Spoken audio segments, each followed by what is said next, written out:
Welcome everyone to the Santa Fe Hispanic Chamber of Commerce Candidate Forum. We've got Districts 1 and 2 with us today. My name is David Fresquez. I'm the president of the Santa Fe Hispanic Chamber of Commerce. I own Age-Friendly Senior Care, been 9 years old. We service seniors in our community with in-home caregiving. So would like to start with Katherine. Just state your name and just what you're running for, what district, and then we'll go to Ms. Castro next. Hello, I'm Katherine Rivera. I'm running for City Council in Santa Fe's District 1. Hello, my name is Alma Castro. I'm also running for City Council District 1. Hello, I'm Geno Zamora. I'm running for City Council District 1 also. Hello everybody, my name is Michael Garcia and I am running for Santa Fe City Council District 2. Hey all, Bill Lucero. I'm running for Santa Fe City Council, District 2. Good evening, Brian Patrick Gutierrez, City Council, District 1.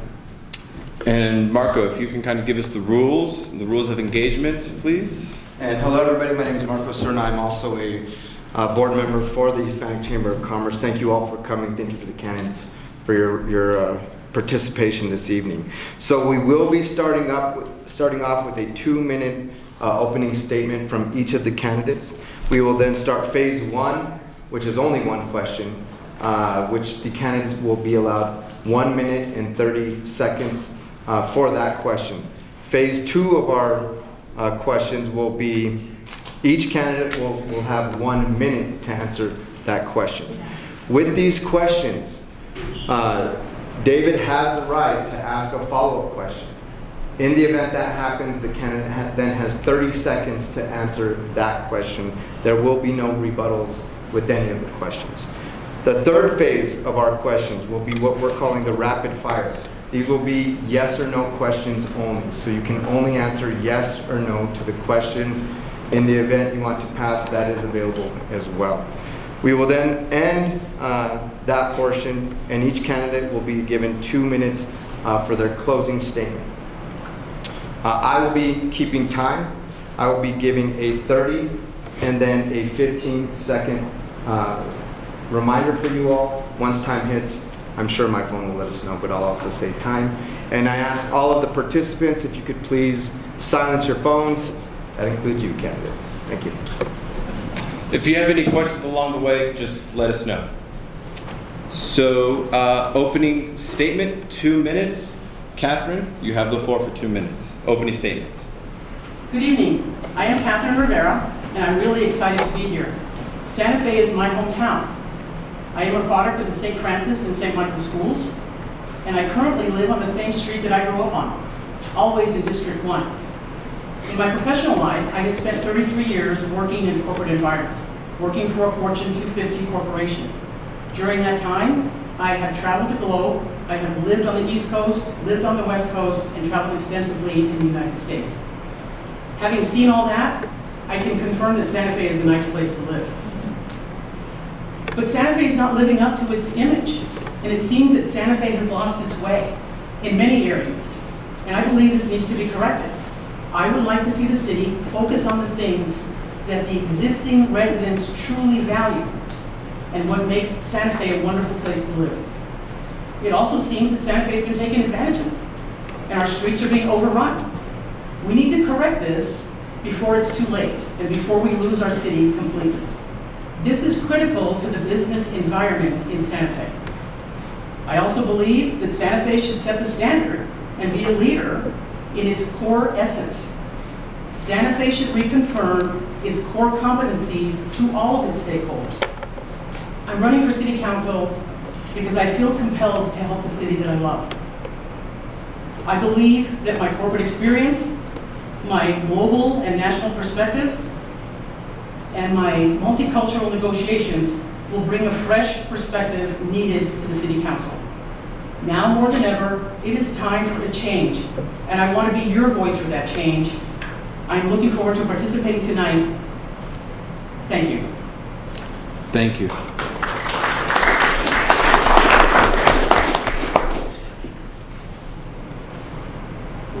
Yep. Hola, buenas tardes. Hello, good evening. My name is Alma Castro. I am also running with this wonderful group of people for District 1 City Council, and I'd like to give you a little bit of my perspective of why I think that I'm the right person for this position and why we need a little bit of change. So I was living in Chicago as of 2019, and it was going well. I'm a labor organizer by trade, and I was learning all the ins and outs of the big unions and the gig economy that we're all looking towards the future of really having a sort of different type of job that's happening for most of us. In that interim, I was able to have a great opportunity to come and take over a 30-year business that my parents offered me, Castro. But I know that there are people who worked in that industry for many, many years that, like me, have the skills but didn't have the opportunity. And so I'm looking to create a different kind of business here in Santa Fe, a different kind of community for small business that is collaborative and really has access for everybody. When I moved here, I was really saddened, I think like some of my colleagues, to see the difference in how I grew up in a community that was working class, in a community that really valued our families, our traditions, and ultimately our community. I don't feel that the Santa Fe of today is necessarily living up to those standards. I think that we could do better. I think that we can hold our local government accountable for some of the divisive rhetoric that's been springing up recently. I'm really, really looking forward to working with you to building bridges and bringing our city back together around peace, around love, and around what it is to be a community member here in Santa Fe. Muchas gracias. Thank you. 2 minutes. Good evening. I'm Geno Zamora, and I want to start by thanking the Santa Fe Hispanic Chamber of Commerce for bringing us all together. Thank you. I grew up in my family's small business, where my mom ran the business and my dad was the lawyer. They raised us through that business, where I grew up with their clients as my friends, my dad's exhibits as my toys, in his courtroom is my classroom. And what I learned from my father is the help that I could provide, that we could provide as a family to those that couldn't help themselves. So why am I running for city council? It's that need to help others in our community, to build a Santa Fe where everyone belongs. So what does that mean, where everyone belongs? I think that starts with housing and the jobs to afford it. It's crazy that in Santa Fe County, our median family income for a family of 4 is $65,000. And that our median home price in Santa Fe County is approaching $800,000. It doesn't compute.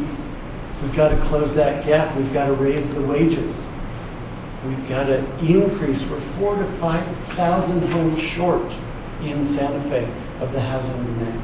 And we need to work with our builders, with our building trades, to provide middle-class housing, to provide the class housing that's necessary in the low-income housing. And then the jobs, and that's what the chamber is engaged with. We need to not only grow our local jobs, but also recruit the new jobs for all Santa Feans. Thank you. Mr. Garcia, 2 minutes, opening statement. Thank you, Mr. Fresquez. Yep. Good evening, everybody. My name is Michael Garcia, and I'm truly excited to be here with you. Thank you to the chamber. Thank you to the board members. More importantly, thank you to the audience for being here tonight. Thank you for your interest in who you want to represent you. And so first I want to give you a little background on who I am. And so I was born and raised here in Santa Fe, Santa Fe High, class of 97. And ultimately my thoughts were graduate, go to college, and maybe come back and retire in Santa Fe, just because Santa Fe was too expensive, always that place to live. And going to get emotional, sorry. But I had the opportunity to move back here for work. I had the opportunity to do that because of an opportunity of housing that was granted to me through my family. Without that, I would be probably living in Rio Rancho, the closest place I could afford to live. And so with that, like some of my running mates have said, Santa Fe changed. I don't know what happened, but it wasn't the place that I knew. And I ultimately had to figure out how I can make change happen. And I did kind of the community organizing, figure out how do I impact policy, because I always had an interest in policy. I was that weird kid who ultimately would watch city council meetings and flip to Beavis and Butthead and back and forth. and so I figured out, well, what better way than to be a city councilor? And so I threw my hat in the ring, was fortunate to be elected, and through a first term of service, have been able to make deep impact. Been able to fully fund our Affordable Housing Trust Fund, been able to make impact in our public safety, allocate the appropriate resources for that, and more importantly, bring voice to the community. And I'll hopefully be able to give more input on that later. Thank you. Thank you. Lucero, 2 minutes. Hey all, Phil Lucero. First of all, I too want to thank the Hispanic Chamber of Commerce for having us, and I want to thank you all for coming out. Community engagement is my thing. I work in schools. The through line through my career has been trying to engage young people, not only themselves, but in their communities by proxy. And that's been, I've had a variety of different careers, all in Santa Fe. I'm from here. My parents are from here. Their parents are from here. I have deep roots in this town. I really care about this town. I tried to move away at one point. It didn't work. I had to come back. I love this place. I never thought of myself as someone that would run for political office.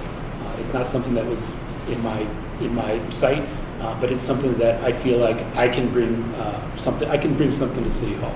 I'm a community builder. I work with people. I'm a collaborator, and I have the skill set I think needed to move our city forward. Like much of the people here, what they've said here is we do have problems in this city, and especially as of late, I've seen these problems really balloon. Affordability in this city, that's the elephant in the room. Like, how are we going to address this problem? Right? I think we need protections in place for people that grew up here, that are from here, that tried to live here, that tried to raise families here, because those are the people that are feeling stressed right now. Those are the people that are feeling pushed out of town right now. And I'm speaking for my family here. I too couldn't afford to live here. I'm on a teacher's salary. I couldn't afford to live here if I couldn't afford to live here if I had to buy a house now. So I'm thankful that I bought a house a while ago. But I'm here to make a difference. I have the skill set I think needed to make a difference. I'm a collaborator. I work well with people. I'm a problem solver, and I'm here to bring my skill set to City Hall. Thank you. Thank you. Brian Gutierrez, 2 minutes. Thank you. Anybody in this room that knows me knows I never go off a script, but since we're in the library tonight, I wrote a little something and I'm going to read it. Hello, my name is Brian Patrick Gutierrez, and I am running to represent the constituents of District 1 for the Santa Fe City Council. I'd like to start off by thanking the Santa Fe Hispanic Chamber of Commerce, my co-candidates, and everybody in this audience for being here tonight. A little bit about me. I'm married to my beautiful wife Denise, and together we are the proud parents of 4 children, ranging in age from 20 down to 6. I'm a self-employed businessman for the last 26 years. Some of my greatest memories growing up in Santa Fe were riding my bike through Ashball Park to get to Cerritos Road, where there was a Blake's Lotaburger, Pizza Hut, or Magoo's sandwich shop to choose from. If I had enough money, I'd stop at Baskin Robbins on the way home. My first job was a newspaper delivery boy for the Santa Fe New Mexican. I rode my bike to Casa Solana to deliver papers. This was a great first job as it taught me a sense of responsibility and put coins in my pocket. My hope is that my children will also have great memories of Santa Fe. I have always been drawn to public service in this community. When I was younger, I was not only a volunteer firefighter, but I was also treasurer for the department. I have dedicated 9 years of my life doing volunteer work for the city. In 2013, I was on the Charter Review Commission. Many different issues facing our city were put in front of the Charter Review Commission. One, you may best know, is the full-time mayor. I was not in support of a full-time mayor, knowing good and well that being mayor of Santa Fe was both an honor and a privilege worldwide. After my time on the Charter Review Commission, I was appointed by then Mayor Javier Gonzalez to the Planning Commission, where I was a member for 8 years and chaired that commission. I am ready to move forward to the next step, which would be to represent you, my constituents, as a city councilor. I know there will be hard decisions that I have to be made. I understand that common sense must play into our decisions, and I know that not everything fits into a black and white world. Tonight, I, Brian Gutierrez, respectfully ask for your vote. Thank you. So this is the opening question. It's 1 minute and 30 seconds. Brian, we'll start with you, and then Mr. Lucero will go to you, and then Mike Garcia downwards. Question number 1. Can you share an example from your past where you have advocated for a Hispanic-owned business in Santa Fe that isn't your own? Furthermore, please explain the initiatives or policies you intend to introduce during your first year in office to increase and promote Hispanic-owned businesses in our community. Brian, 1 minute and 30 seconds. So when my son was 6, 7, and 8, he started in a Hispanic soccer league, and it was over at the MRC. It's called La Liga, and it is the most competitive and most exciting soccer league in Santa Fe. However, with that MRC back in the day, the fields were in such poor shape that we were having to take our own trucks, our own sand, our own mulch, and fill in the keeper box and do grooming on other parts of the soccer fields at the MRC. Through time and progress, the MRC has gotten monies from the state legislature. It's been improved greatly. And I worked hand in hand and still am a board member of Santa Fe Soccer Academy, who deals with that kind of soccer initiative for children. It's a 100% Hispanic-owned business in this town, or nonprofit 501c3. We asked policies that we would do. We all know anybody that's in business, it's hard to navigate through City Hall. Santa Fe makes things tough. If you have a great idea, if you're working in gig economy, being self-employed, I would work towards getting easier avenues for business licenses. If you want to work in the gig economy, easier avenues to get other issues taken care of to help our local people succeed in business. Thank you. Thank you. Lucero? Well, I have to say, in my past, I was an athletic director at one point. And, you know, it was during a time when shopping for supplies, shopping for athletic equipment, jerseys, it was cheaper to do it online. But I felt it to be very important to, you know, support local businesses. And so I made sure that we went to local businesses to get our jerseys made, to get our basketballs, to get our equipment for gyms and whatnot.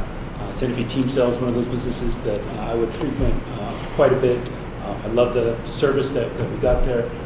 And, you know, it meant that I had to justify to our school leadership that we had to pay a little bit more, but I really felt strongly that we needed to invest in our community if we're going to be a positive community member.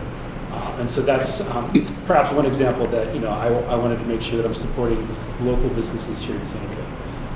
When it comes to supporting local businesses and supporting local people, I think we really need to look at affordability as the public health crisis that it is. It's impacting people disproportionately, and I'm afraid that eventually we could lose the very thing that we celebrate in this town, which is multiculturalism, diversity, and if we lose that, then we're a shell of ourselves. We're celebrating something that we would no longer have. And so that's a super concern of mine, and that's something that I'm here to ring the bell about. Okay. Thank you. Mike Garcia.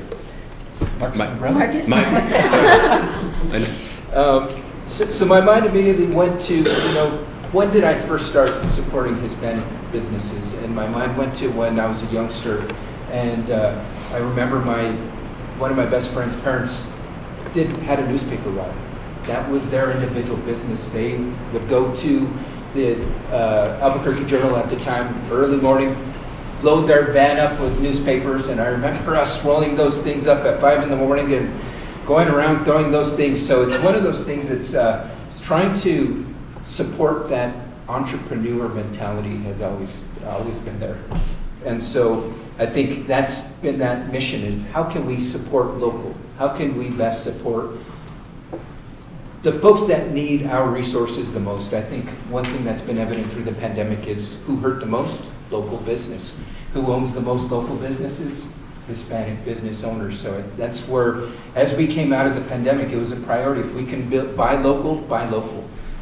In regards to how to move forward with policy, one of my priorities in a second term will be to work with our economic development department to have a strong pipeline for local Hispano businesses. That way those roadblocks aren't there for them, as well as creating maybe an endowment and fund that helps to spur and really develop these businesses to get up off the ground. And I think that's usually the hardest thing is businesses, you might have a great business idea, but you don't have the supports. So developing that is a priority for me. Thank you. Geno. Yes. Well, thank you for the question. In my background, I was general counsel for the New Mexico Economic Development Department. And I got a chance to travel the state and see what was working and what wasn't working and what tools there are from the state with those offices located right here in Santa Fe that we can access as a community. So how would I promote local Hispanic businesses? One, I think we really need to tap into, in a greater number, the Local Economic Development Act, which is a way to get state appropriations through the city directly to local businesses to help them grow their workforce, to help them expand their facilities. Those monies are available, but we've got to go get them in a time that we've got $500 million in new revenues because of oil. We can use that, number one. Number two, I think we really need to restart the training programs for our local businesses on how to do business with the city, with the county, and with the state. Those are difficult things to get through. In addition, workforce housing. I'm going to go back to housing. It's 6 degrees of housing. We need to develop the workforce housing. And finally, we need to grow the internship program so our high school kids know what they need to do in school and what to study and what trades to follow so that they can get the well-paying jobs in our community. Thank you. Thank you. Alma Castro. Claro que sí. Thank you so very much. I will try to be concise because this is one of the reasons that I'm trying to run for city council, and I really think that we need to support our working class and our small businesses. In particular, I think language access is one of the things that we're lacking in Santa Fe. Over the pandemic, I saw many businesses, not only our own, but many primarily Spanish language businesses not have access to CARES money, not have access to PPP money because they didn't know how to fill out the forms. And so throughout that process, I've been really active in trying to get dual language trainings through the SCORE Center, through the Small Business Development Center. It's helped us in being able to have multi-language trainings on how to read profit and loss, but that is something that we want to extend to many different types of businesses. Most recently, I think it's really important to think about the living wage and how people can stay in Santa Fe and be able to live in our community. And that not only will encourage entrepreneurship, but it will also encourage people to be able to access these trainings, because generally people don't know that these trainings exist. We have a lot of programs that we could be funneling people into. For example, my nephew who just graduated wanted to be a first responder, has some really great access to some of these programs, but because of different statuses and not being able to necessarily feel comfortable in a particular language, he doesn't have access to some of those services. So I think that you're right, recruitment and being able to funnel people into some of these training programs is important, but also remembering that we're a diverse community and that we need to have language access on all levels. Thank you. Thank you. So for me, like others, it started with our parents, right? So as we were growing up in our neighborhood and understanding who were the folks around town, we learned from them who to go to, who were the local owned shops, who were the Hispanically local owned shops, and some of that, just by creatures of habit, we landed up following that and honoring those shops and visiting them on a regular basis. Things have changed a little bit now, and as you have heard, I've been away from Santa Fe, but I'll tell you my most recent experience has been in trying to find someone to help me with the political materials. I was insistent on having a Hispanically owned shop, and I think I have found the only union shop in town. So I have dedicated my effort to giving them my business. for this political campaign. As far as legislation or promotions of what we should do in terms of bringing forth ordinances, you know, I agree with many of the thoughts here. I believe, first of all, we should give better access to funding. We should find the paths to the funding that's out there. We should find the paths to the funding that's either at the state level or even through venture capitalists where that's available. And I think the big thing that's missing, but along with the training, is financial literacy. I think that's been missing from our schools for so long. I think we need to bring that back. I think we need to bring it back as part of the internship and as part of the training programs that we have throughout the community college and our high schools. Thank you. Thank you. Ms. Lucero, this question will go to you and then Mike Garcia and downwards. These are 1-minute responses. The latest crime statistics provided by the city of Santa Fe indicated a rise in almost every category of crime between 2022 and 2023. What concrete steps do you propose to halt this ongoing upward trend and enhance public safety in our community? 1-minute response, Mr. Lucero. Well, I mean, rising crime, rising homelessness, it's indicative of the big problem that we have, is affordability. People are falling into desperate times. People that maybe weren't ever having a hard time traditionally are now falling into desperate times. That's the public health crisis. That's the reason why I'm here today, because that's a concern I see. You know, I've seen this grow exponentially in the past 5 years even. And I think COVID really, you know, exacerbated that problem. But this is a problem that we need to address in multiple ways. I think we need more funding for the police. I think we need more funding for ARUs. That's the alternative response units. I think we need to address mental health, and we need wraparound services, not only for our homeless and for, you know, the people that are committing crimes, but, you know, for everyone, for youth in our city as well. How we work with the root causes of these problems is how we're going to get past. So I do believe that we need to address the mental health first and foremost. Thank you. Michael Garcia. Oh, thank you. So first, I think the challenge we're seeing right now is we don't have enough officers on the ground. We need our officers in our communities, and I think that's one of the biggest concerns that I have is the presence, the lack of presence of police officers. Well, how do we get there? We hire more officers. How do we hire more officers? We've got to do things like incentives. One of the things, and I see Mike Lofton there in the back, I had this conversation with Mike about a year ago regarding to providing a housing incentive. Hopefully that brings more officers to us. We've got to provide these type of incentives to ensure that we're recruiting not only more officers, but the best and high quality officers. And then another step is enforcement. We need to ensure that when we catch an offender committing a crime, we enforce the crime upon them. So many times there is the lack of enforcement, so criminals are just thinking, I'm going to get away with it. Look at shoplifting. How many folks have been at Target and seen somebody walk out of Target with shoplifting? And it all comes back to enforcement. How are we going to ensure that we live in a city where if you commit a crime, there's going to be a consequence if you get caught? Thank you.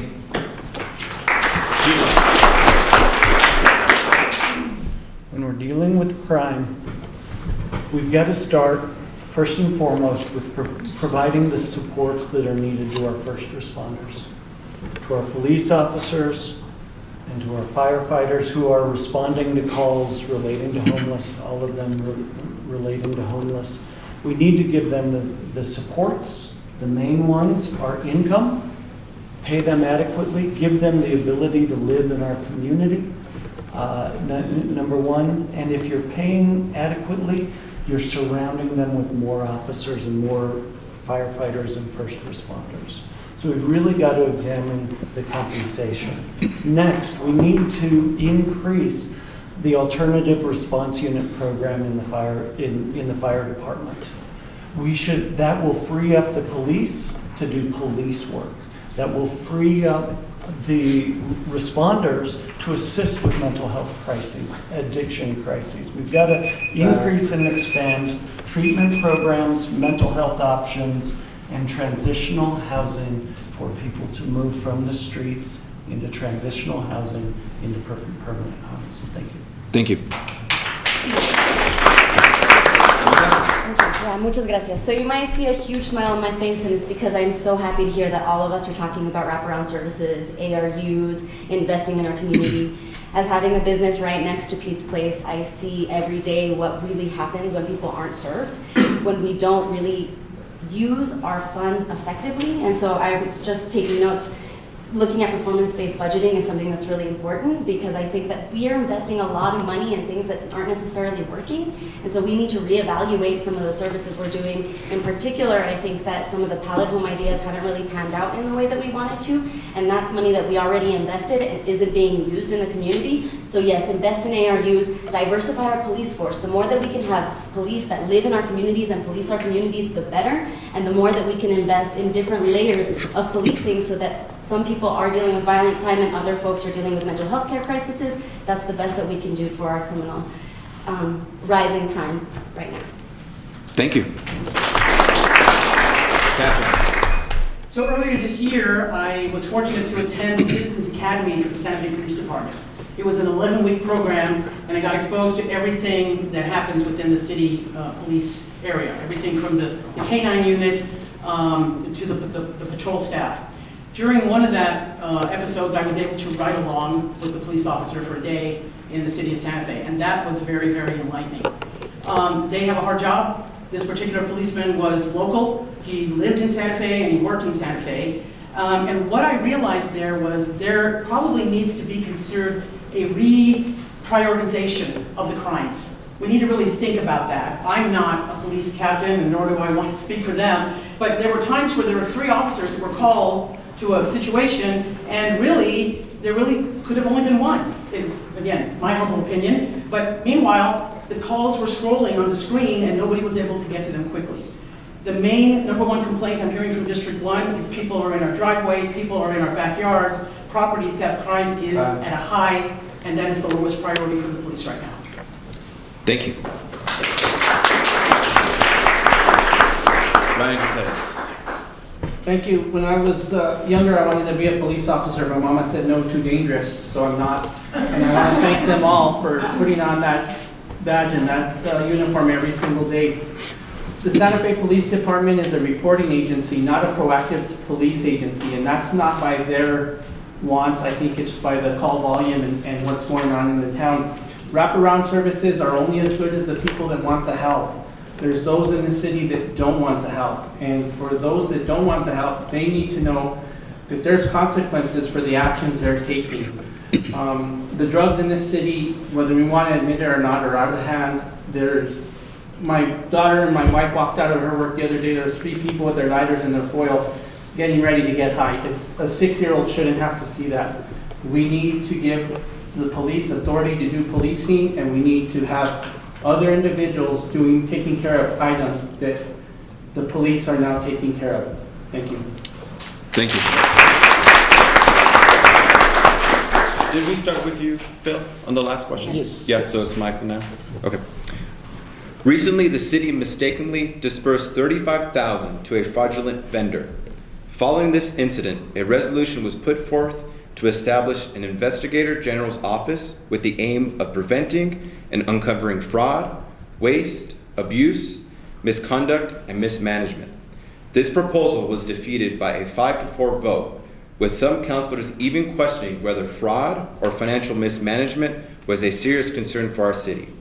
If you are elected, would you consider reintroducing a similar measure, and would you support such a measure with your vote?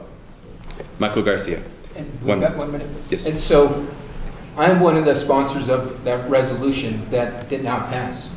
I have now introduced an ordinance to create such an office, because I feel it's a priority for the city of Santa Fe to have that independent oversight and accountability.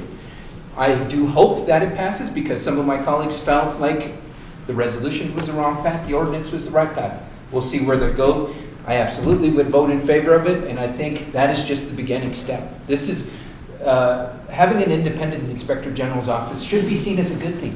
It helps us to not only look at where fraud, waste, and abuse could be going on, but it can look at where we can strengthen our city government, where we can save taxpayer resources as well. So I was very disappointed that some of my colleagues voted against it, but I'm pushing forward with it, and I hope it ultimately passes, and we'll have an Inspector General's office for the city of Santa Fe. Thank you. Geno. Well, that was quick. Let me restart. Castro, please. Just kidding. Geno, go for it. Okay. Having an Inspector General's office is important in municipalities. Through my law firm, we represent cities and school districts throughout the state. And what I want to say when it comes to an Inspector General, when you set it up, you've got to get it right. Because what I've seen is some ordinances, and I look forward to bringing that experience to council to help get it right. Because in some communities, that has been used improperly, and that role has been used improperly. We've got lots of backstops until that time that we get the correct process in place. We've got the state ethics commissions that review municipal actions. We've got state statutes regarding procurement. We've got criminal code and criminal penalties for violation of procurement. The city needs all of these options, including the correct Inspector General role, to be able to hold vendors accountable if they need to. Thank you. Ms. Castro. I would definitely support a resolution or ordinance of oversight of the government of any kind, in particular when it comes to budgeting. I think one of the reasons that there's so much discontent and mistrust of local government is because there isn't a lot of accountability and oversight. This isn't new. Throughout the years, we've had a lot of issues. We just got back these audits. I think everyone would feel much more comfortable if we had a more transparent government and that we had somebody independent looking at some of these issues that might involve corruption. And it's not just at the city level. We've seen it at the state level. There is corruption at all levels of government. So why not have one more protection? So I would definitely support this resolution and/or ordinance. Thank you. Katherine. The perception that Santa Fe has its fiscal house in order is that nobody believes it. There's no evidence, it's not evidence-based, and we've seen that through the lack of transparency with the audits. Coming from the corporate environment, this is shocking to me. In a corporate environment, it's all about compliance, and compliance must be embedded in every single thing we do for every type of law that is out there. You don't see that in the government area. I would be supportive of this initiative. I was hugely disappointed that it didn't pass, and I was really shocked that the tone from the council, other members of the council, was that they didn't see a need. I do believe there's a need, and I think until the city can demonstrate that they can get things correct on a repeated basis, I think the Office of Inspector General is warranted in the city of Santa Fe. Thank you. Brian. Thank you. To answer your questions, yes and yes. So thinking about this question, it was disheartening watching the council meeting when they decided not to do this. We know that there's things that happen in the city that shouldn't be happening, but I'm going to ask you guys to raise your hands. I personally would rather see an Office of Inspector General than a senior advisor to a senior advisor that is senior advisor. That's just my opinion. So I think that would help guide the city in the right direction, and I'm all in favor for it. Thank you. I too am in favor of there being an office for an Inspector General, and we look at the audits right now.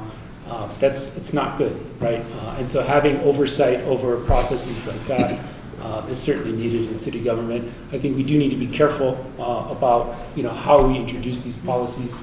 However, because we could be just adding bureaucracy, adding red tape if we're not careful about it. So I do think that the resolution that comes forward to introduce something like this, we need to really pick through it, find the minutiae, but make sure it's not something that adds more hiccups, more red tape, more delay, because I am someone who believes that we need to move quickly on a lot of issues.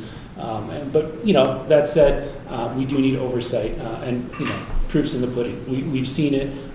We've seen the audits in recent times, and that's not something that's going to work for Santa Fe. So yes, we do need it. Thank you. Next question, Geno, you'll start here. Okay. An obvious increase in the homeless population has impacted many residents of Santa Fe, leading to growing concerns. Could you provide an example of a policy or an initiative you would propose to address and reduce homelessness within our city? 1 minute. I think first and foremost, we have to start with expanding the transitional housing opportunities in Santa Fe. Too many people in Santa Fe are at most 2 weeks from being homeless. 2 weeks from losing their rental property, from not being able to pay their mortgage. And when that happens, they think they're going to live in their car for a couple of days, or maybe a week, which turns into a month, which turns into 6 months.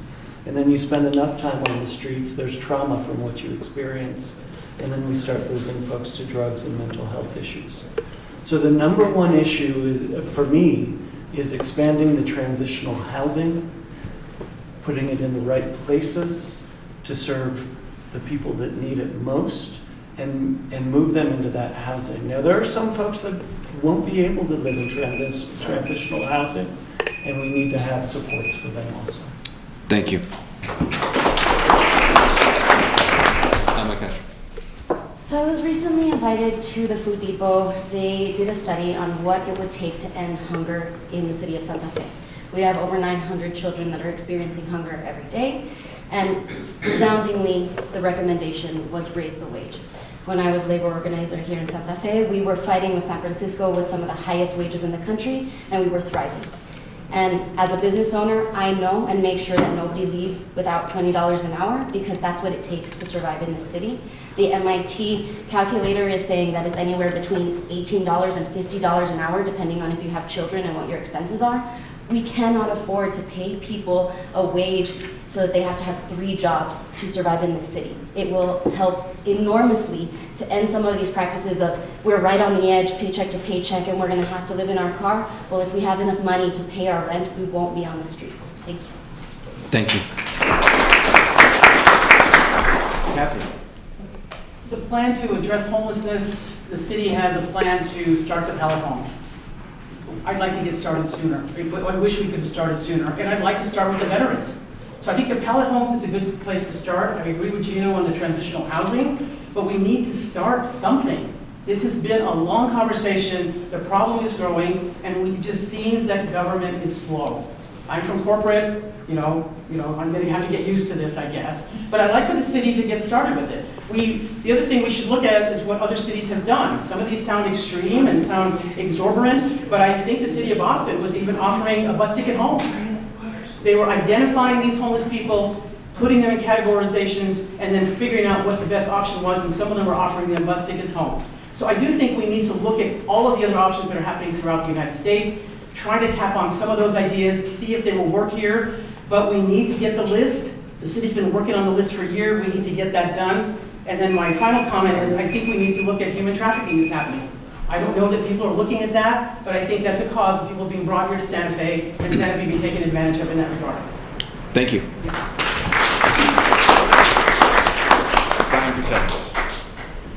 So I think that's such a broad question only because in my mind there's different levels of homelessness. You see the down and out pushing a shopping cart, and you also see the ones that have had 6 months of bad luck and are being evicted for someone that can pay their rent. So when you ask for what policy to address or reduce homelessness, I don't think that's a one-size-fits-all policy. I think you would have to set policy depending on what goal you're trying to accomplish, whether it's changing behavior on somebody going down the road with a stolen shopping cart, or if it's helping somebody that just had months of bad luck. And once again, I said it earlier, some of these people don't want to be helped. So we need to have ordinances, enforce them, and start changing behavior on those that do not want to be helped.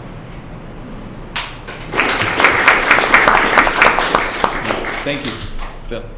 I think ending homelessness starts with housing. Obviously, it starts with housing.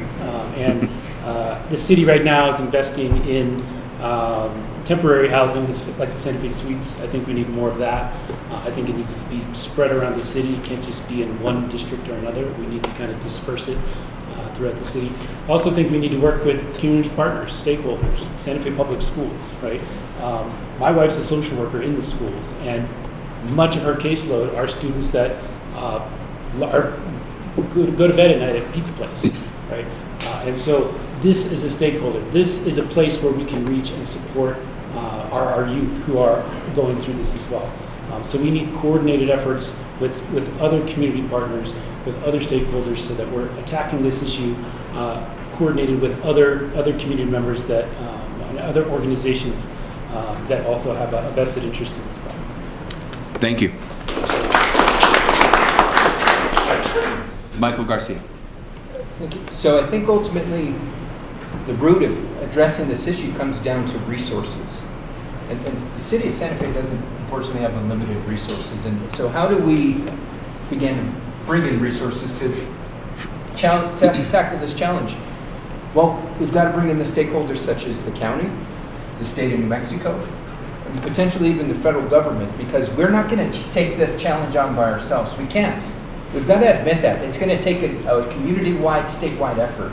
And so we've got to work together to get the resources, to develop the housing, to develop the wraparound services, and ultimately provide the path for folks to get out of homelessness, and hopefully they break that cycle. I think that's a challenge in itself, is how do we break that cycle? Because so many folks get into that cycle and they just can't get out. So providing the adequate resources and chasing the resources with our partners is a priority. And that's what I will commit to, is as initiating policy to ensure that it's a priority. Partner with the county, partner with the state, and get federal resources. But it comes back to getting our audit in. Can we get the resources? So that's a priority. Thank you. So, new question, start with you, Alma. Many local groups and residents feel that our city is divided culturally. They are unhappy with the changes made to our city's history and culture by the current administration. Can you outline your plans for restoring and enhancing what has been damaged over the past few years? Yes, indeed. I was fortunate enough to, when I came back to Santa Fe, to be on the Arts Commission and see just how much breadth we have to work within arts and culture. We are fortunate enough to have a fund that provides for public art. We have a commission of experts that helps give context and what different community members might want. Unfortunately, I don't feel that there's a lot of impetus in this administration to necessarily take any of that advice. I think that one of the things that would help our community is to be able to speak to each other honestly and have difficult conversations that aren't necessarily for the entire community to be a part of. As a mixed person, I think that people who are from here need to be part of a conversation about who we are and what we want Santa Fe to look like. That doesn't include people who might have just recently got here, but does include their ideas as part of something larger. But this is something that goes back for generations, and we need to deal with it now because it's not going away. Thank you. This is a tough one to solve because everyone's going to have an opinion on it. But I know for the core of Santa Fe, some of the heartburn is the fact that there was vandalism. And vandalism was done without a lot of dialogue. And some people want to see that repaired. I happen to be one of those people. But I don't believe there's only one answer. And I believe that what Santa Fe needs to do is redetermine what it values. What does it want to value going forward? What do we want to honor? What do we want to represent? And then get an agreement as best as we can with the surrounding communities, primarily the Pueblo governing the Pueblos, and then agree on what we're going to honor. A lot of times it'll be our ancestors, their ancestors. We all have ancestors, and I think getting a commitment that we can honor them in a decent way, in a total way, should be what we strive for. And after that, it's going to have to be enforcing. And anybody who tries to take away what we've decided and codified, there should be punishment for that. Thank you.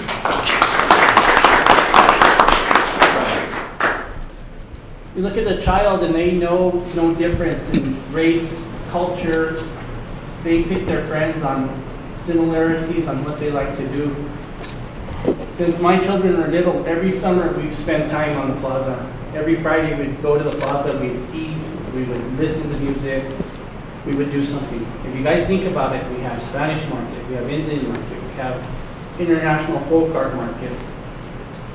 What are we missing? Maybe a community days. I'm Hispanic. The first thing when you come to my house, I'm going to try and feed you something. Let's get some music. Let's get some food going downtown, anywhere. A park. Let's have community days where it's inclusive. Everybody's invited. Everybody's there to have a good time and enjoy themselves. Thank you. Lucero. I think we need to do more to preserve culture and to preserve cultural practices in the city. Again, this is something that the city celebrates. This is something that the city is founded on. That's why tourism is founded on that multicultural element in the city. We need to do everything we can to protect it. We need to do everything we can to make sure that these cultural practices are protected and honored and celebrated in all realms. I'm quite mad at City Council, to be honest, about the obelisk. I think that's been not dealt with the way it should have. Right now we have a box on the plaza that has been there for 4 years, right? 3-4 years. I think we need, Santa Feans deserve quicker action in regard to that. I think we just put an RFP out, put it to a vote, but we need quick action on that because the box, it just doesn't work. Thank you. Well, let me give some history and context since I sat on the council when the unfortunate events that unfolded in 2020. I was an individual who, I recall having a conversation with Mayor Weber prior to his unilateral decisions to remove monuments, statues, etc., that he needed to engage the appropriate stakeholders immediately. That included cultural organizations, tribal leaders, anybody that felt that they had a stake in the game needed to be brought to the table immediately. Unfortunately, that happened and we saw the events unfold. The next step was the chart process, which I will say was an absolute failure. I think that the one directive they had for us was to determine how we move forward with the Soldiers Monument. They didn't bring any answer. Another failure. Now the chart process is trying to point the finger at us. Community members like my opponent is trying to point the finger at us.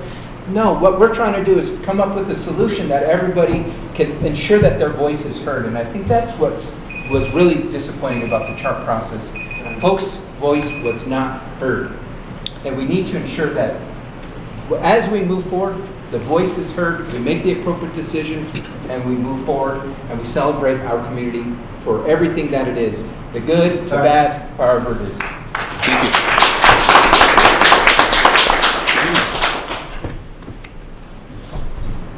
It's the top line of my campaign materials. We need to build a Santa Fe where everybody belongs. Whether you've been here 4 months, 400 years, or 4,000 years, we all belong. And the community looks to the governing body for leadership. If the governing body is finding ways to unite the community will follow. If we highlight those things that divide us and we continue to further division, the community will follow. So for the governing body, the leadership needs to be finding solutions, speaking with the constituencies, and most importantly, making a decision. The lack of decision is the most frustrating thing for the community. Thank you. Alma Castro, did we start with you? Yes. Okay. So Kathleen, right? So this is kind of a follow-up question.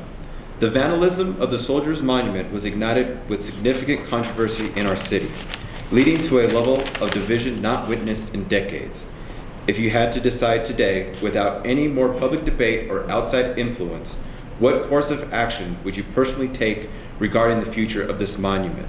We would appreciate a clear and concise response. Katherine. So you're talking about the Soldiers Monument. Correct. So my first decision would be to rebuild that monument. The question that will be open is to where. But I would like to see it rebuilt, even with the cracks in it. And Japan has a way of honoring the same kind of practice. I don't recall the name in Japan, but it is their way of showing a healing process of that. So again, I am not a fan of people coming into any town and destroying their town. But that would be my main answer, is I would propose to rebuild it, and I think the bigger question is where. Thank you. Yep.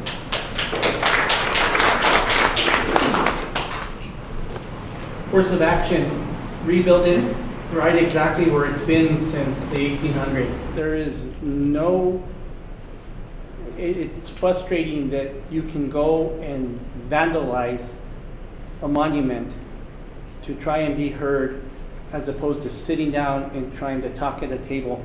I understand there was inscriptions that weren't kind, but as time changes, so do mindsets.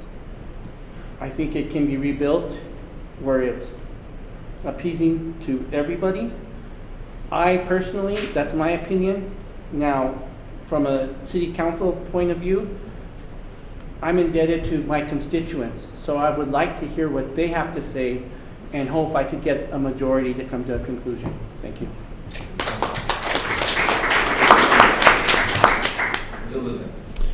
I think we need to, like I said before, I think we need to put it to a vote. I think the citizens of Santa Fe should decide how we move forward on this. I am not happy with how this happened. I'm not happy with the Kit Carson statue. I think vandalism is the wrong answer. It's indicative of conversations that need to happen, but it's the wrong answer. It's these people should be prosecuted for this vandalism. But in regard to the Soldiers Monument, I do feel like we need to put an RFP out, get local artists to respond to this RFP, and that we should have the citizens vote on how we should go about repairing or putting in something new on the plaza. Thank you. Dr. Garcia. And so I'm of the mindset, because of the lack of action of the council, and I've got to admit, I'm on the minority. There's 5-4 vote. I'm on the 4 side. That let's pull the box off. Let's leave it as is. Let's see what's under there, and let the community and let the tourists see what our community is all about. That will force us to make action. That will force the other side of the aisle to take action and determine how we move forward as a community. What we ultimately need to do with that space is something that honors our past, but also reaches towards our future. And I think taking that box off is the first step. Showing what history is there, what history has happened, and what history will move us towards the future. And so with that, that's been a discussion amongst me and a couple colleagues. Let's just pull the box off. That will light a fire under the community to get some action done. That's how I would move forward. Thank you. Geno. First and foremost, I respect everybody's opinion at this table. And there may be different opinions. It's not that we disagree or when we disagree, but it's how we disagree. And to do so respectfully is the most important thing, to show leadership as a governing body. Second of all, I favor restoring the Soldiers Monument in a manner that respects all lives lost, including Native American lives. Now, that said, if it is rebuilt as a true veterans monument, I believe it should be relocated to the Veterans Cemetery where my father is buried. Second of all, if we're truly talking about history and traditional Hispanic plazas as they exist in New Mexico, The center of that plaza should be as it was prior to the monument, which was a gazebo, which is what you find in Socorro, Albuquerque, Taos, Las Vegas, and should be back in Santa Fe. Thank you. Thank you. Thank you, muchas gracias. I hear resoundingly from everyone at this table that we want our plaza back, and I 100% agree. I think that having music and a place for us to come together and having food and community days, that's what Santa Fe is about. Bringing people together, enjoying our culture, being part of community. That box is not building community. And if anyone could still read the plaque that the Arts Commission asked to put in front of there, we said don't beautify this, because we knew that the second that we put flowers and made it go away, that there was going to be no action. So action is number one, what we should do. And I do agree, as being part of a military family, as having veterans in my family, I think we should honor all veterans.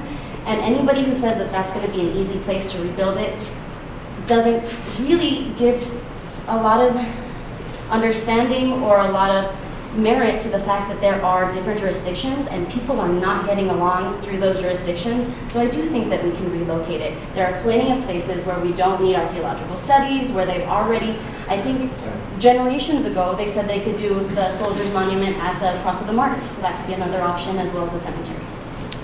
Thank you. And we started with you, Katherine, as well. So rapid fire questions, yes or no?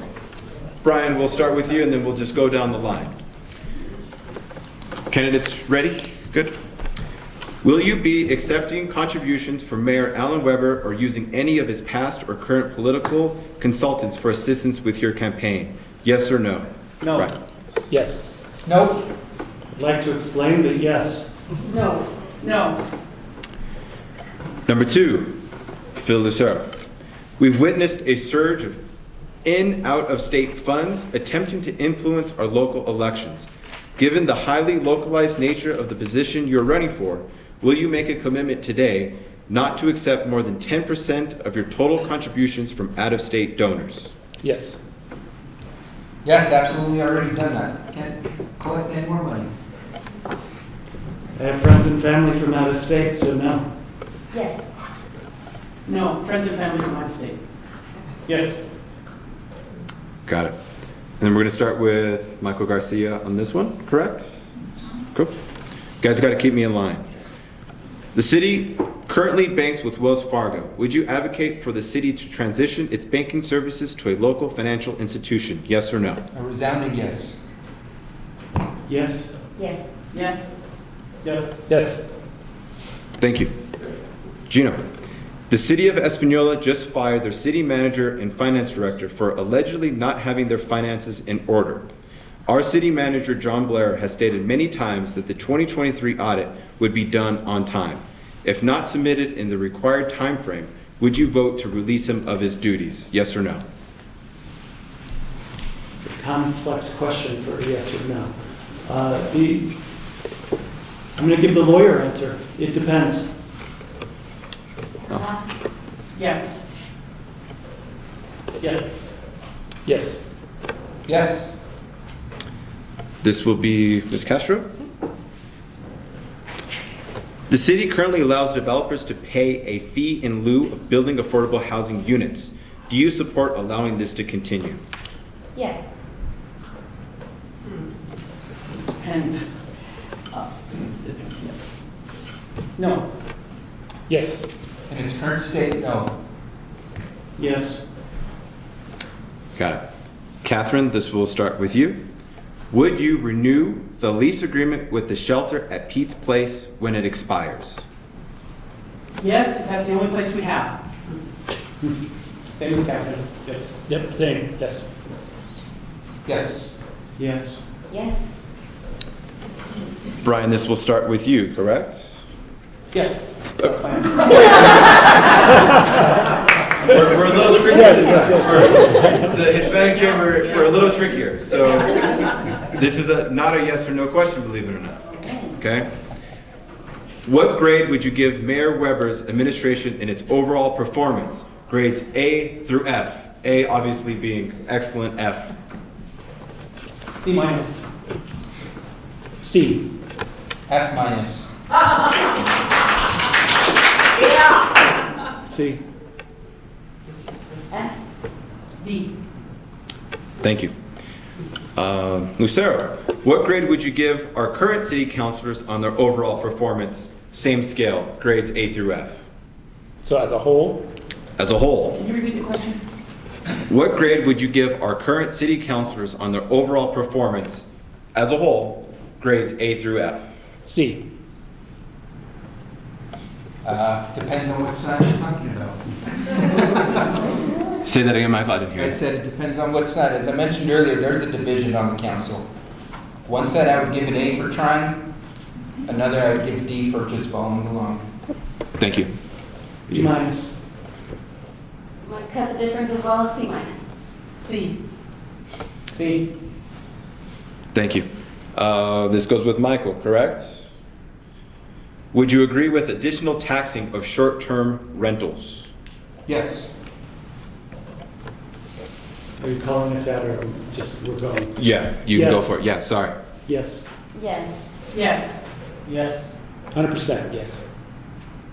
Got it. And this will now be with Geno. Okay. Do you believe the city has done a good job safeguarding taxpayer dollars and controlling spending? Yes or no?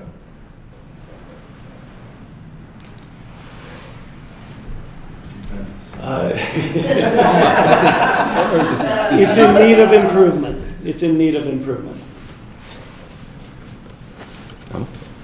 Sorry, so I can repeat the question if you'd Yeah. like. Do you believe the city has done a good job safeguarding taxpayer dollars and controlling spending? I don't, but I don't know because the audit's not out yet. Thank you.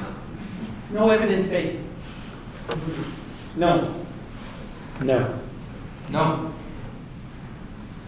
Thank you. And now we're going to, the city has entertained ideas of creating homeless housing in tiny homes. Would you support this being placed in your district? So we can elaborate a little more now, right? Yes, if there are services for those folks. Yes. It depends. Geno, help me. I'll lend you that one. I'll lend you it. Yes, the same as long as there were services to police and take care of the tiny houses. Mr. Lucero? Yeah, yes. Yes, depends on location and services. Yes, as part of an appropriate master plan for the area. Yes. Thank you. And Katherine, would you support the Richards Avenue Extension Program? Yes. Yes. Yes. Yes. Yes. Yes. Thank you. Starting back with Brian. Do you support another increase of minimum wage in the city in the next 2 years? No, I think the open market will take care of minimum wage. Resounding yes. Clarification, is it minimum wage as a whole or for city government? I would say minimum wage as a whole, and maybe we can do a follow-up with city government if you guys wish to clarify that question. So yes, increase the minimum wage. Yes. Yes. Yes. Great. And now Phil Lucero, is that right? Is that where we're at? Yeah. Yes. Do you support the city allowing restaurants to continue to rent outdoor dining spaces on the plaza? Yeah. Yes. As long as it's fair and equitable, as the current practice is very questionable. Geno? Yes. Read as long as it's equitable, it needs to change. Yes, if equitable. Okay. Yes, market rate and only in front of their establishment. Great. Mhm. And we're on to Michael. Do you support the lawsuit filed by the city of Santa Fe against the residents of Area 1B to force them into city annexation? I don't know if I can answer this because we're in litigation, but as a candidate, I support the residents of Area 1B. Thank you. Please ask the question again. Do you support the lawsuit filed by the city of Santa Fe against the residents of Area 1B to force them into city annexation?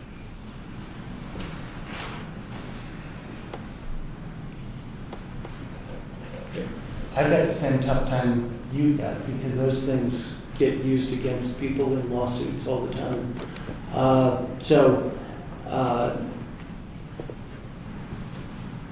I'm going to say at this point in time, yes. Thank you. No. No. Do we support the lawsuit the city against residents of Area 1D? Correct. For annexation. No. This one's tough, but I'm going to say yes. We're on to Geno. Should you be elected, will you commit to vote against any proposed city resolutions that conflict with state or federal laws? Repeat the question again, please. Should you be elected, will you commit to vote against any proposed city resolutions that conflict with state or federal laws? We're on to you, Geno, is that right? Oh, are we? Yes. Oh, that's an easy answer. Sorry. That's an easy answer. No, because sometimes state and federal laws are wrong. Thank you. We need to stand up to them. Thank you. Sorry, could you repeat the question? I think I understood that one. Should you be elected, will you commit to vote against any proposed city resolutions that conflict with state or federal laws? No. Yes. I'm Right. sorry. I can repeat. One more time. Should you be elected, will you commit to vote against any proposed city resolutions that conflict with state or federal laws? Yes, and in my view, laws are laws until they're changed, so even if they're flawed, they're still laws, they can be changed. Thank you. No. Yes. Thank you. And now we're on to Alma. In light of the recent appointments and salaries of cities' upper management, will you be willing to promise to implement strategies aimed at reducing the top-heavy nature of city government? Yes, 100%. Absolutely yes. Yes. Right. Yes. Yeah, heck yeah. Yes. Thank you. And last but not least, the city has recently reduced the speaking time for public to speak at city council meetings. Can you assure us that you will vote against any forthcoming proposals aimed at further diminishing their speaking time? Yes. Brian. Yes, as chairman of the planning commission, I was equitable and never cut anybody off. I gave them time to speak. Thank you. Yes. Yes, and we need to allow folks to see time as well to each other. The process needs to change. Thank you. Please repeat the question. The city has recently reduced the speaking time for the public to speak at city council meetings. Can you assure us that you will vote against any forthcoming proposals aimed at further diminishing their speaking time? I teach Open Meetings Act, and there are occasions when the time needs to be reduced when you've got a room of 400 people. So I guess I can't commit because under certain circumstances, to make sure that everybody's heard, you may have to reduce the total time to ensure that everybody's heard. Thank you. So, yes, I think we can stay for hours and hours if we need to listen to folks. Thank you. And we started with Katherine on that question? Great. We have closing statements of 2 minutes. We'll start with Brian. Two things. You were going to let the public talk if they wanted to, and I started with the opening, so if you go in opposite order, I appreciate it. We'll do. Guys, do we want to do closing statements or we want to take questions first? You did say let's allow the public, so let's take a few. Public? Take Okay, questions. got it. So we'll do public questions. So anybody who wants to come up, how many should we take, guys? We'll take 15 minutes. Okay, and then closing statements? Okay, great. Anybody who would like to speak just can come up here and ask their question. Brian, thank you for that clarification. Keeping me on track. Thank you. So feel free to come on up.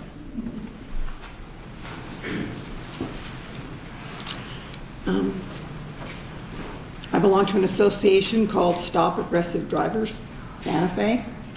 And I live in an older, classic neighborhood. Can you drop louder? Sure. Yeah. I live in an older, central neighborhood. We're experiencing crazy driving. people running red lights, running stop signs, and driving with modified mufflers, deliberately made loud. I lie in bed at night and I hear them on St. Francis and on St. Michael's and on Pecos. So we're trying to find a solution for that. My question of you is, will you support some sort of technological solution for that problem? We don't have enough police. They can't respond to these issues. So will you support speed bans or noise cameras? And we'll do a 30-second response. And I don't know where we're at in the order. You have to forgive me. You want me to start? Sure. Thank you, Ben. One second. 30 seconds. 30 seconds response. Thank you for your question. Appreciate it. I'll make it quick. No, I think technology can be challenged unless it's babysat day in and day out. The same as I spoke earlier, I think with behavior modification, whether it's being saturation patrol of police officers one evening, getting these cars pulled over, getting impounded, starting to change behaviors. It doesn't take long with technology before every child or adult that's misbehaving knows that they need to behave, and I think that that's a good place to start. Thank you. I would say no as well. I don't think that that's the answer to this problem, is having technology or cameras to monitor us, at our intersections and, on our roadways. I do feel like, the best way to approach this problem is by, increased police presence and by funding, raises for police, more police on patrol. Thank you. I Garcia. would say yes, because what's going on right now is not working. And so I've actually brought up to the police force to look into noise cameras. And there are cities around the country that are implementing them. And speed cameras, we used to have speed cameras here in the city. I think the major concern I want to make sure that we avoid is the information that's collected, that it's not exposed and misused. Having a noise or speed camera puts an officer in the community. It doesn't have them stop giving people tickets. We can give the people tickets, but change that behavior and get our streets quiet to what they used to be. I mean, it's a challenge. That's one way to address it. Thank you. Geno. I'm an hour and 25 minutes into tonight, and I failed to mention that I was city attorney under Mayor Cost for 4 years. I've worked inside the city and I know how it works, and one of the most successful programs that was managed through my office was the speed van program. And the calls and the complaints that we received were that the speed vans were not in their neighborhood. And the school districts loved them. So I would support bringing those back. I don't know enough about noise monitors. And most importantly, we need to take from police what are not things police should be spending on their time on, and expand the nuisance control staffing to write citations and bring those citations to municipal court. Thank you. And I would support, I think that we need to give law enforcement all the tools that we can. We've chronically been understaffed in our law enforcement, and I don't think that that's going to change if we don't incentivize a little bit better. So in lieu of that, I think that we should use technology to its fullest extent, but obviously we don't want to be monitored at all times, so I think sound is a good way to go. Thank you. Katherine. I would support the use of technology in this area. This is one of the areas where I believe Santa Fe has been taken advantage of. Granted, we would all want more staffing for the police. I agree with Geno that we probably want the police to be doing other things. But throughout the cities in the United States, you would be amazed at how many different technological situations there are out there. Speed light cameras, noise cameras. Albuquerque is, I think, leading the way in New Mexico in this regard. And I think we have a lot to learn from Albuquerque. So yes, I would support this. And yes, I would also support an increased penalty or tiered category of penalties in this area. Thank you. Another question from the crowd. Oh, I don't believe it.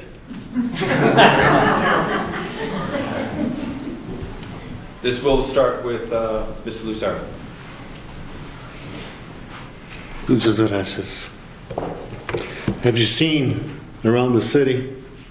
You'll see these huge apartment or condos going up all over the city. There's thousands of new homes being built in these apartments. What you haven't seen is any plan for infrastructure, for the putting new roads, making more access for people. You go to Sirius Road and Agua Fria, and you'll find that it's really congested, okay? It's because there's no infrastructure.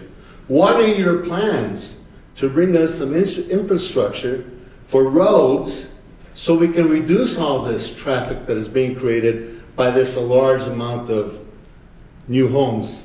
And remember, each home has at least 2 cars, 3 or 4 sometimes, you know? So the congestion is very horrible, it's getting worse, and the roads are not being improved. What is your plan to improve Santa Fe in that area? Thank you. You can stay here if you like. Okay, thank you. Ms. Lucero. Well, I do believe that infill and density are needed. I think it's a sustainable way to grow our city. We need more units to solve the affordability issue. And the best way to do that is to build more dense units closer to town.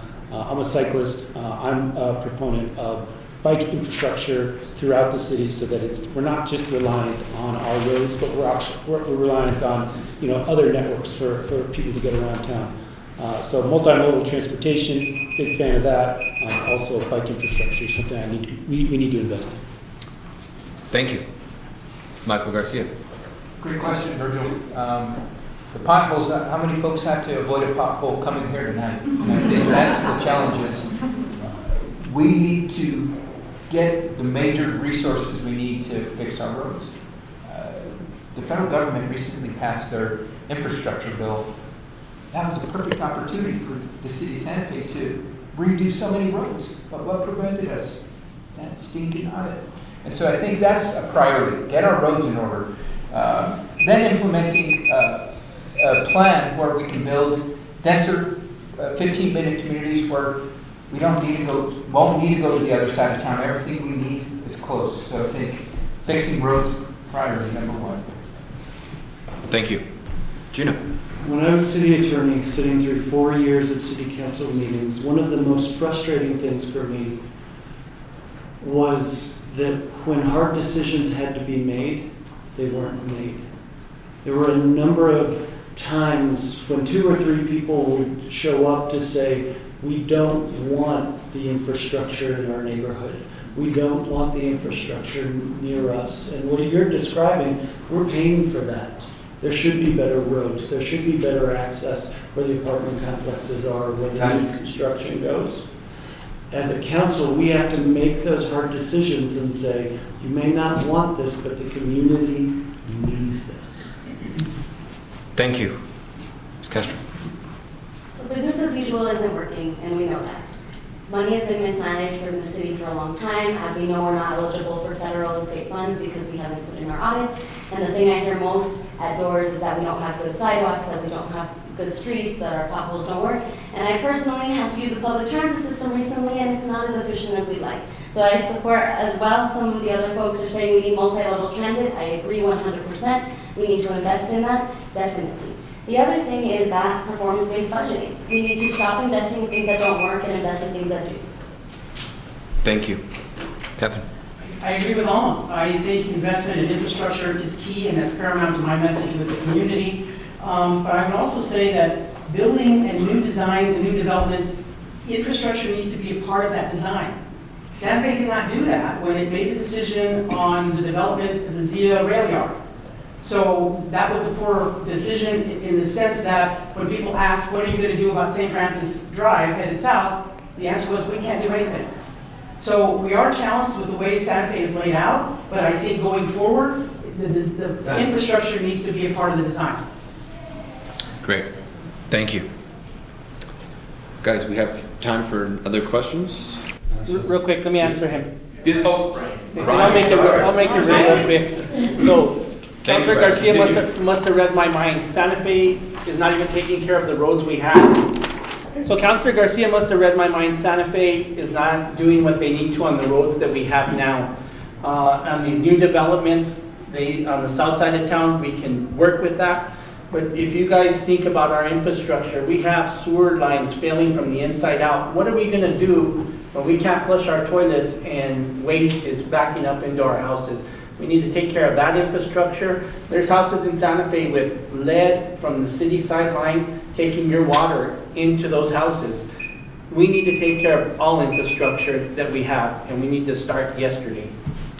Thank you, Brian. Apologize for that. Good answer. Thank you. Muchas gracias. Yeah.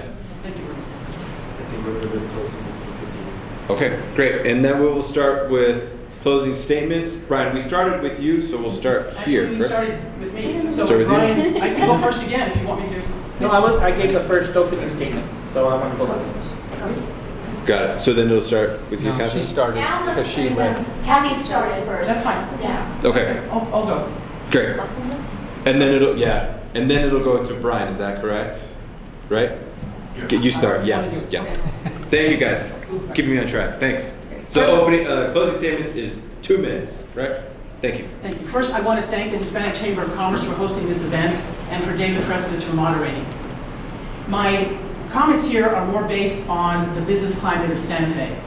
Santa Fe is facing critical challenges to its business climate and the quality of life for its residents. Imagine Santa Fe without any major big box stores. Imagine Santa Fe where no stores are open at night, where gas stations have no person on site. We've already started to experience this. And the surrounding communities also depend heavily on Santa Fe's businesses. Further erosion will be felt by those communities. This is important to all of our livelihoods. We must have the political will to stop retail theft plaguing the businesses.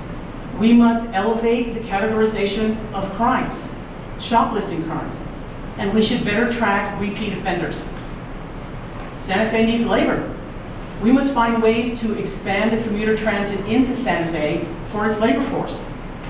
We need to be striving for better solutions, and I'm committed to making a positive difference for the business community. And together, we can ensure that Santa Fe remains a safe, vibrant, wonderful place. My name is Katherine Rivera. I respectfully ask the voters of District 1 to consider me as their top choice November the 7th. Thank you. Thank you.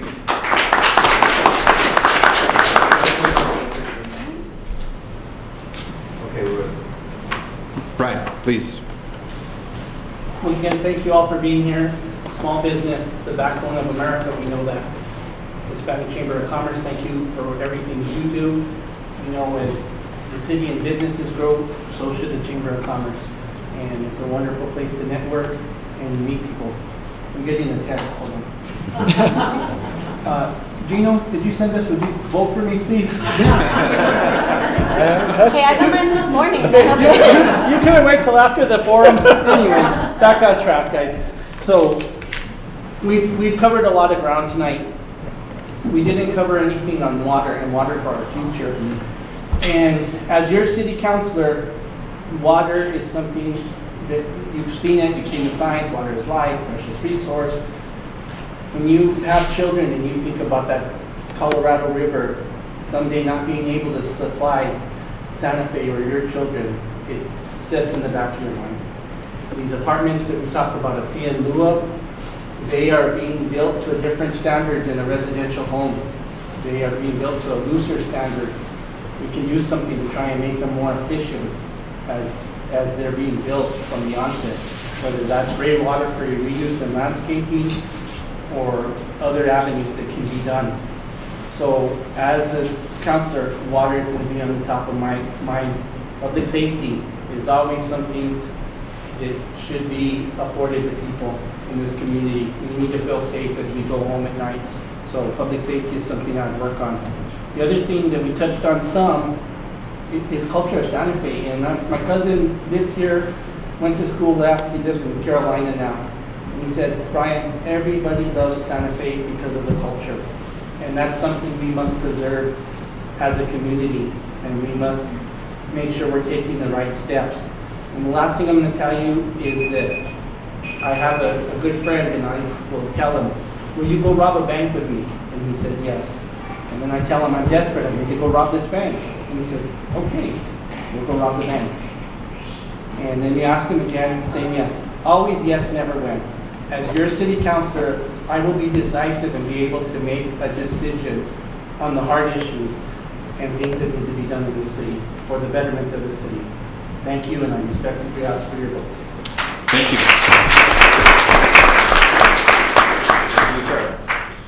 I would like to thank the Hispanic Chamber of Commerce for having this. And again, I appreciate the community coming out and supporting this. Community engagement, again, is something that just makes me feel good about the community that I live in. Look, I'm not a politician. This is not something that I thought I would be doing, but I work in climate change education. I'm in schools day in, day out, talking to students about their future, right? I'm talking to them about seeing, a future for themselves, knowing that the doom and gloom of climate change is just down the road. It's a concern I have, right? It's really kind of planted a seed in me. It's planted this urgency in me that I need to do whatever I can to raise awareness about these issues. I'd be glad that you brought up water, and that's something that I think we should all be talking about more in this city. We're in an arid place, and water is a precious resource, and that's something that I too would want to really focus this campaign on. And if I were on city council, that's something that I would definitely want to address with my work.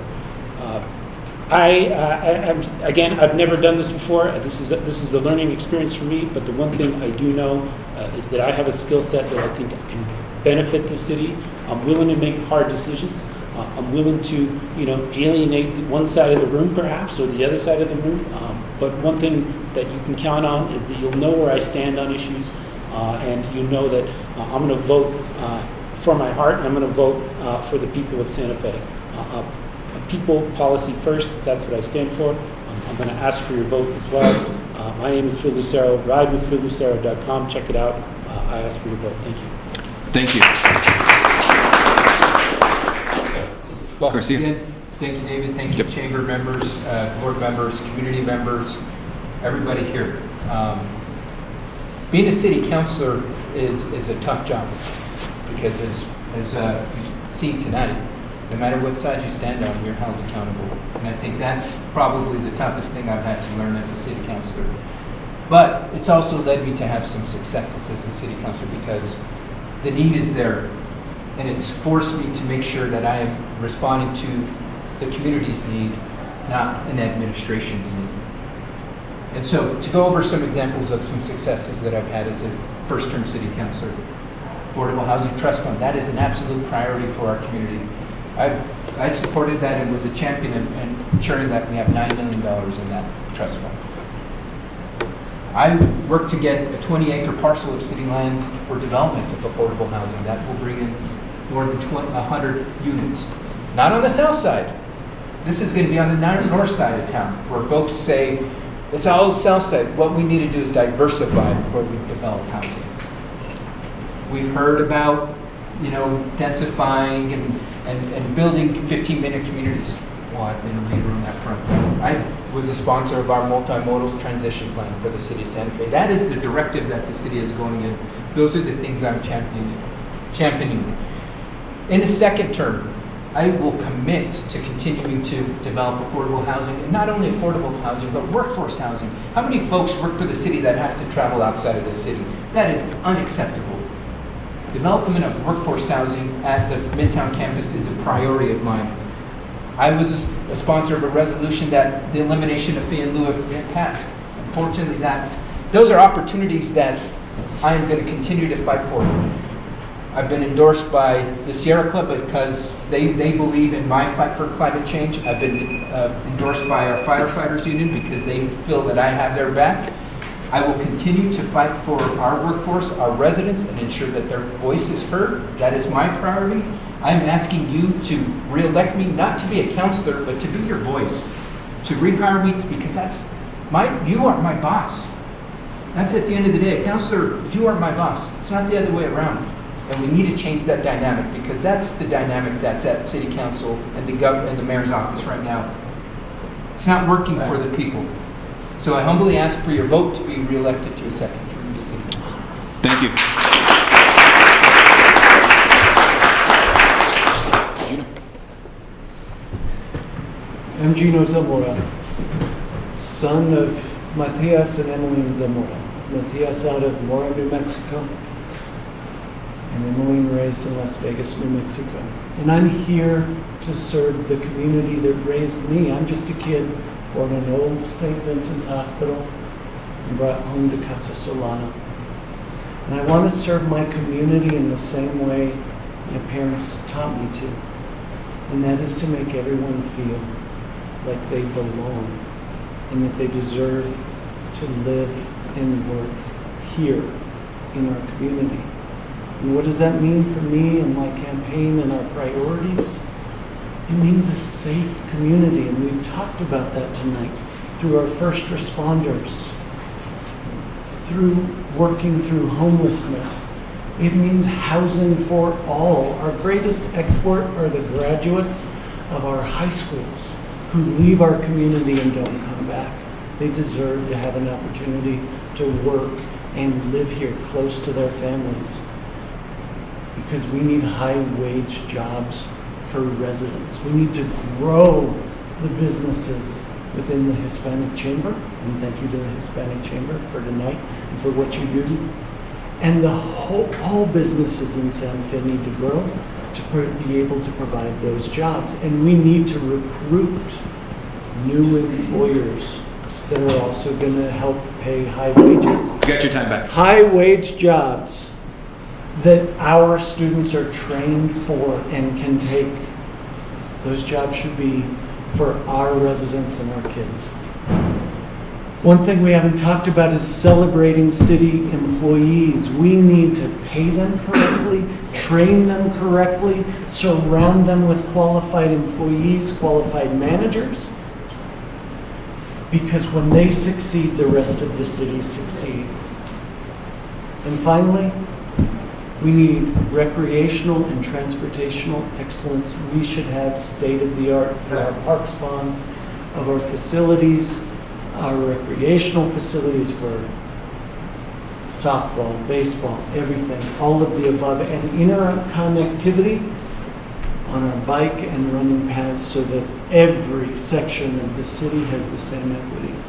So my name's Geno Zamora. I'm running for City Council in District 1, and I would be honored and humbled to earn your vote for City Council. Thank you. Thank you. Hey. Buenas tardes. Thank you to the Chamber. Thank you for everyone who was here. Thank you for all the questions and all the support that all of us have gotten over these last few months. It's been a little bit difficult, and we wouldn't be here without you. So thank you to our community. I want to give you an opportunity to ask also some questions afterwards, so I will be around. My name is Alma, Castro, and I am standing on the shoulders of giants. As you can see, I'm the youngest person on this panel. This is a lot of firsts for me, the first time running for office, the first time really thinking about some of these deep, hurtful situations that bring some of us to tears of not being able to be in our homes, to have to look elsewhere, go to school elsewhere, to get skills elsewhere. But I am determined and digging my heels in to stay in this community. Regardless of what it takes, I love this community and I'm willing to help make it a better place. I think I'm the right person because got the drive, I have the background, I have the community connections. I've been working on policy like this really since as long as I can remember. I remember the very first time that I went to an immigrant task force meeting with my mom, and I was enthralled. Being able to speak for my community and being able to create pathways for people like me who are first generation, who didn't have the capacity of their parents to be able to go to college, and really I am what my ancestors envisioned. I mean, I'm getting choked up because I never thought that we could sit in this room and be able to represent our community in this way, and I just thank everybody for being so kind and wonderful. Thank you very much. I ask for your vote on November 7th, Alma, Castro, District 1. Thank you. Thank you, everyone. A round of applause for JC coordinating all this stuff. And thank you so much. Appreciate it. David Fresquez with the Hispanic Chamber of Commerce. Thank you, candidates, for being so brave. Thank you, guys. A round of applause for the candidates. Thank you. Have a good evening.